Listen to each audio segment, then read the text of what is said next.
Hello friends, today we will see how to create this animation in Cinema 4D. So let's begin.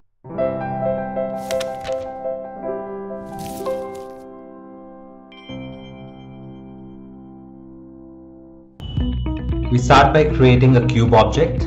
Let's make size 10, 10, 10 in XYZ axis. Then let's go to MoGraph and create a cloner. Make sure cube is a child of cloner object. Let's go to Object, Mode, and choose Grid Array. Under the size, let's make it 30. X and Y and Z will give a value of 30 each. We see there's still some space left. What we're going to do is let's reduce X to 20.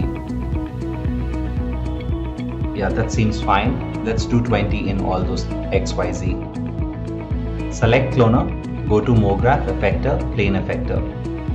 Click on Plain Effector, go to Fall Off, put Shape as Linear. There it is. Orientation should be -Y. And now we'll go to Parameters, switch off Position, switch on Scale, put Uniform Scale on, and make sure Scale is set to -1. Under Rotation, H and B, put 180 degrees in both. Now let's run our animation to see how it's working. Putting the plane object up and down, we see how the fall off is working on this. Let's go to MoGraph, create another cloner, and before that let's go and create a null object. Drag the plane cloner and the previous cube into the null object, and now make null object as a child of cloner 1. Drag plane out, select cloner 1, go to Object, Mode, Grid Array. Let's make X size to 210, increase the count to 7, and also reduce Y and Z to 60 centimeters each. We see there's still some space left, so we'll park it. Let's say probably 180 should be good. Let's try 180. Yeah, and that's looking good. Let's change the view a bit. Go to MoGraph, create MoText. I'm just typing C4D here as a sample and making the alignment as middle.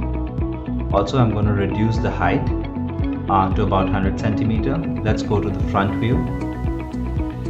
Select the MoText. Make sure that we are using the Y area and making it fit within the whole cloner object. You can use the other view panels to fit it as you see. Click on the plane, go to the perspective, and now drag the plane object across the Y-axis, and you will see how it's worked. Let's go to last frame, put a key animation there, select the keyframe and choose linear and interpolation. Let's go back to the first frame, select plane, drag the planar object a little bit down until we don't see any cubes on the screen. As of now, the text is still not revealing as how we want, but that's fine, we'll fix it later. Let's go back to the frame 1, choose a starting point, make sure you're clicking on the keyframe, select the keyframe, make interpolation to linear again.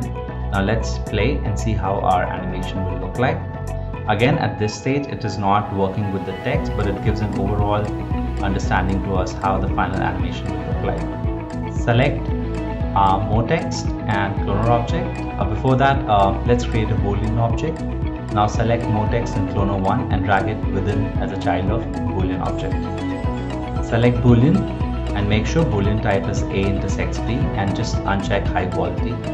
I'm just doing this for the render purpose. I'm just letting it run for a while, and then I'll hit render to show you on screen how this animation looks like. Let's adjust the viewpoint a bit and hit render to see how the final animation will shape up. So this is how we create this video. Don't forget to like the video or subscribe to the channel. Thank you. See you soon.